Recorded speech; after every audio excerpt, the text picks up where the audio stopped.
everyone. Are you tired of the conversation? I know this room is filled with a lot of good people, but just to double check, you can look at your neighbor to be sure that you are sitting next to one. Are you sitting next to one? I've lived in 2 African countries, and one thing I know that Africans share in common is the fact that we are good people. One thing you will experience whenever you are in a relationship or doing business with an African, they are always easygoing, always understanding, always accepting of the situations of the environment and wherever they find themselves. Maybe that is why when you look at the history of slavery or history of civilization, one thing that always stands out is that they will tell you that an African is a willing slave. And what makes them to say that is the fact that there's always this thing about an African that makes him easy to go with, easy to work with in any environment where they find themselves. But before I take you down that line, permit me to also mention to you that Africa is also known as the poverty capital of the world. It means that more than 41% of Africans live below the poverty line. That means that we are poor, good people. And over the years, I've come to think about the issue of poverty in Africa, our goodness, the industry, the strength that resides within an African.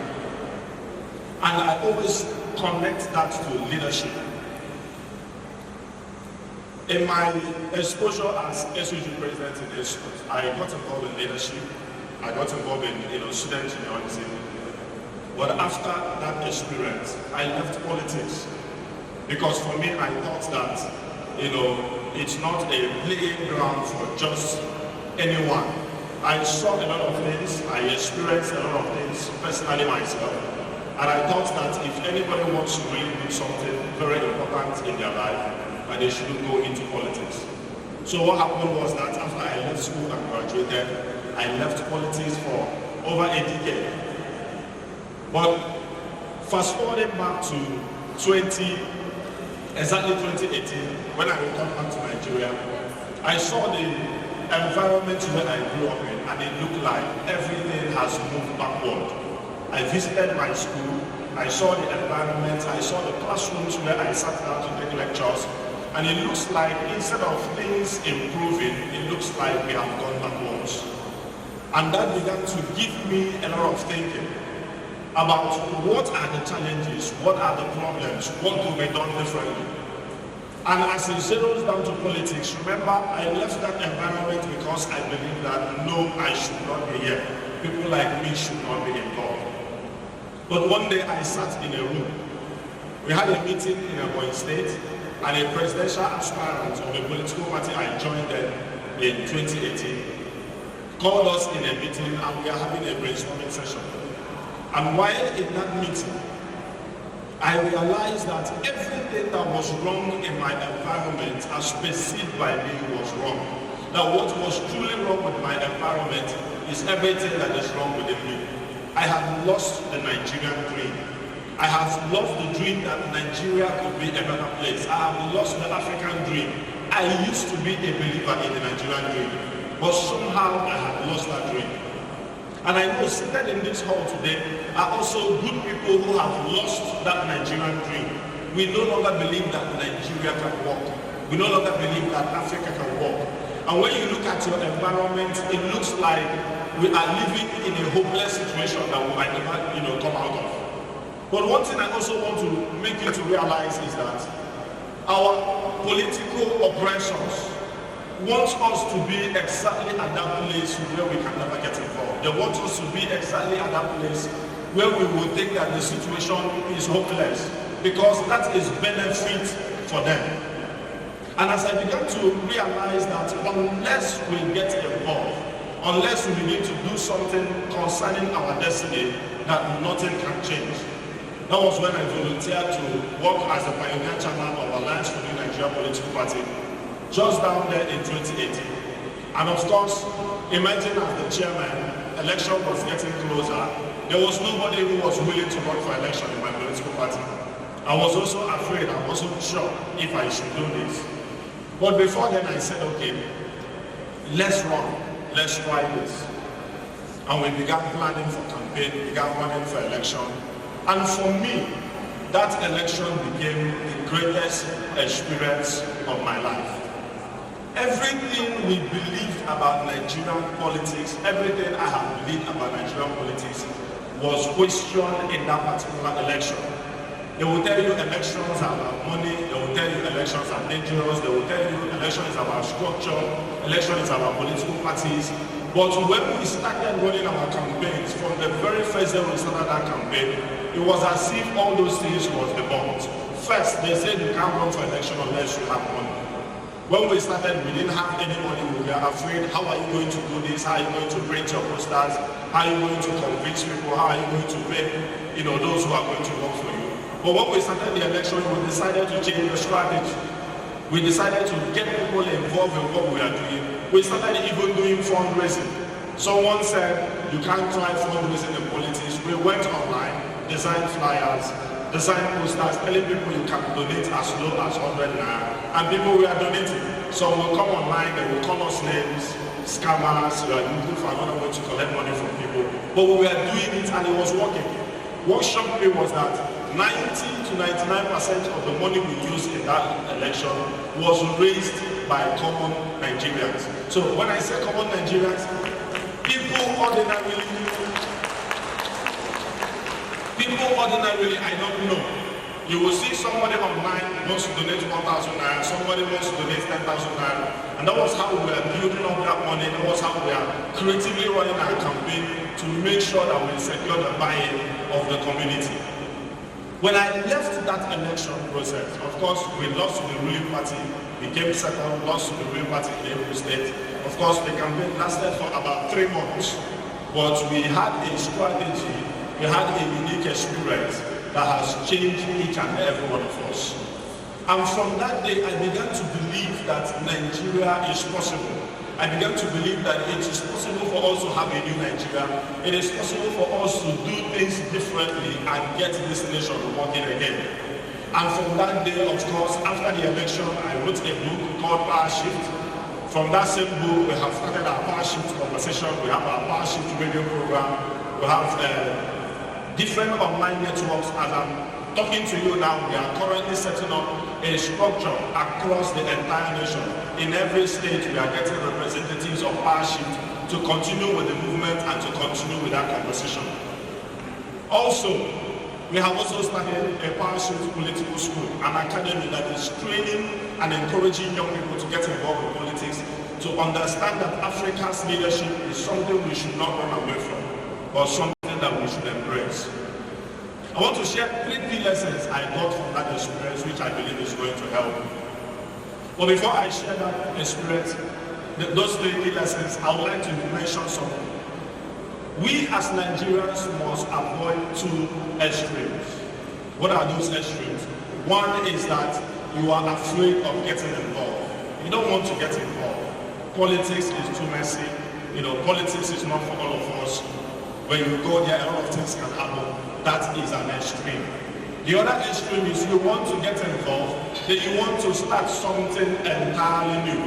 What I've realized is that most times you run and burn out, and at the end of the day, it's not able to be sustained.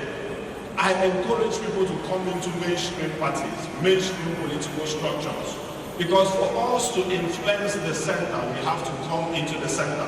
For us to influence the political game, we have to come into the current actors of that political game and begin to influence them from the inside.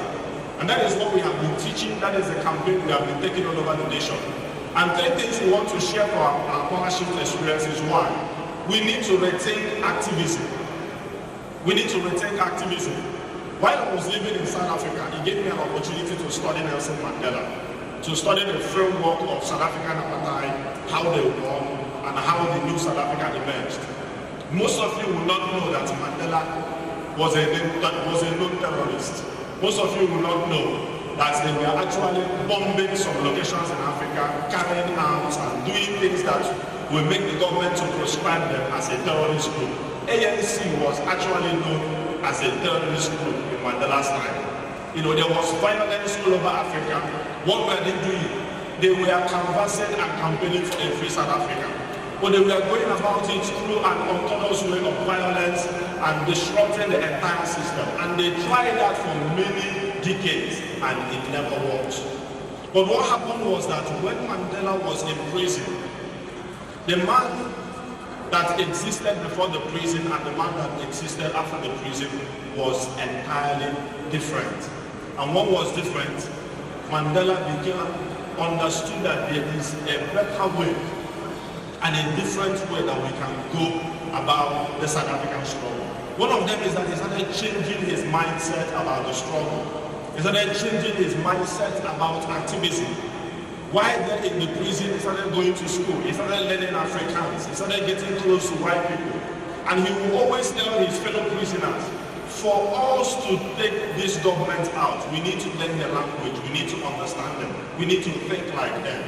And the moment he changed his attitude and his way of activism, what happened is that they started gaining ground in South Africa. Instead of being a terrorist organization, they become a non-political party. They started having conversations that made them to be recognized within that South African environment, and that was what helped them to emerge as a leading political party up to today that made sure that we had a free South Africa. NSAS has come and gone, but when I think about NSAS, I always ask, what is the lessons? One key lesson I took from NSAS is the fact that we as young Nigerians can organize ourselves. Not for violence, but we can organize ourselves politically. We can organize ourselves to form a party. We can organize ourselves to come into the mainstream political party and begin to assert ourselves and become intentional about leadership development. Until we become intentional about it, nothing is going to change. Permit me to also say this. We want Nigeria to change. All of us seated here want Nigeria to change. But what we all have not agreed about is how Nigeria will change. And there is no way Nigeria can change until we fix politics. Without fixing politics, we can't have good governance. And why do we need to fix politics? Because we need new actors. We need to renew the political class. We need young men and women who can come into that political environment and bring in a new model, new ideas, new ideologies that will shape, the politics that we know in Nigeria. Poverty and chaos is man-made. We are poor as Africans or we are poor as Nigerians as a result of human actions. And for us to change that, it will require human action. It will require new players. It will require our involvement. Everybody has to get involved in order for that system to change. And that was the things that ANC began to do differently. They began to get involved. They began to change activism from just fighting, from just destroying things, to having conversations, to creating solutions, to designing programs that will help their relationship, with the apartheid regime and the apartheid government. Of course, that leads me to the second point, engagement. So in as much as NSAS has shown us that we can organize, we need to organize with that common interest, to engage with those who are currently holding power.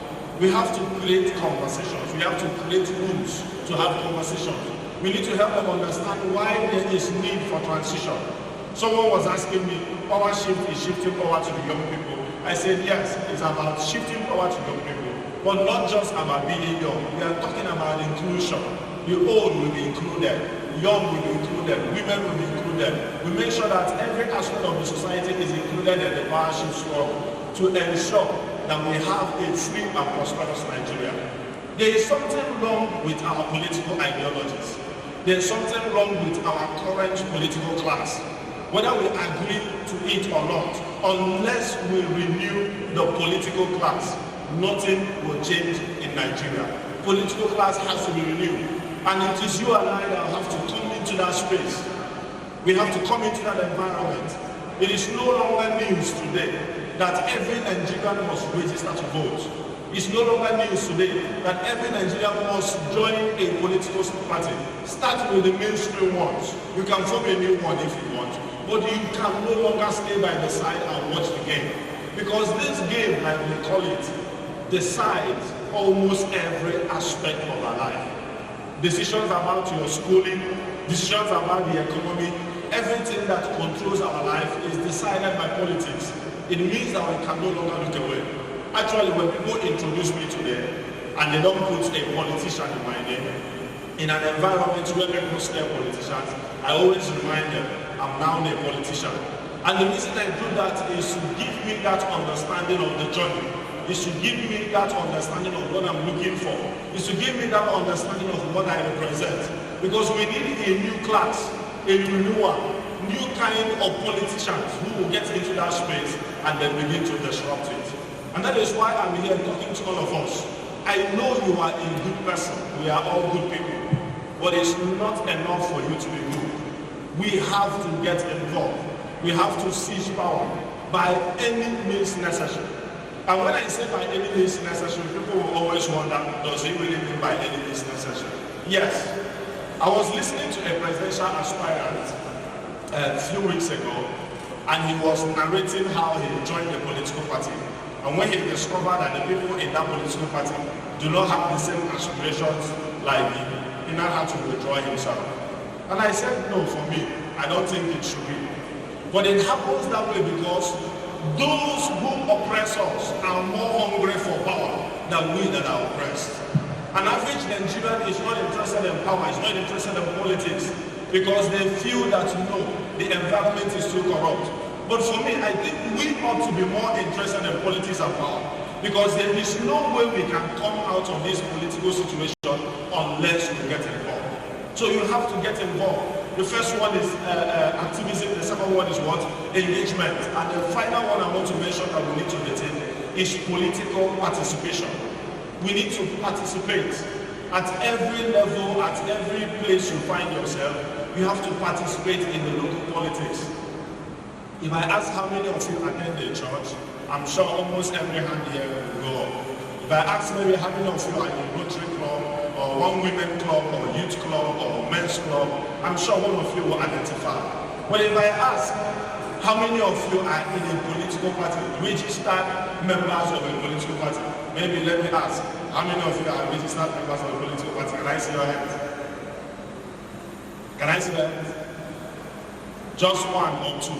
So how do we intend to change the political space if we are not involved?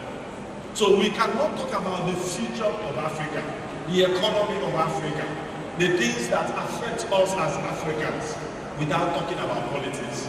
It all begins and ends with politics. It all begins and ends with good governance. And this good governance that we are talking about is good people getting involved in government. One of my famous quotes by Frank Herbert, he said that good governance is not just about laws, but it's about the quality of individuals that govern. So when you look into Nigeria today, we have good laws, we have good policies, we have good processes, but they are all in paper, they are all in black and white. Why? We lack men and women with the right qualities that will drive those initiatives, that will drive those laws and make it work. So today I'm giving you an invitation not to sit on the fence. I'm giving you an invitation not just to look at the politics of the day as something that just comes and goes. I don't want you to look as if you are not interested. I want you to be interested. Be interested in the news. Be interested in the conversation. Be interested in those who are campaigning, how they campaign, their plans, their programs, how they intend to govern. Why? Because the future of Africa depends on that. Thank you very much. Thank you.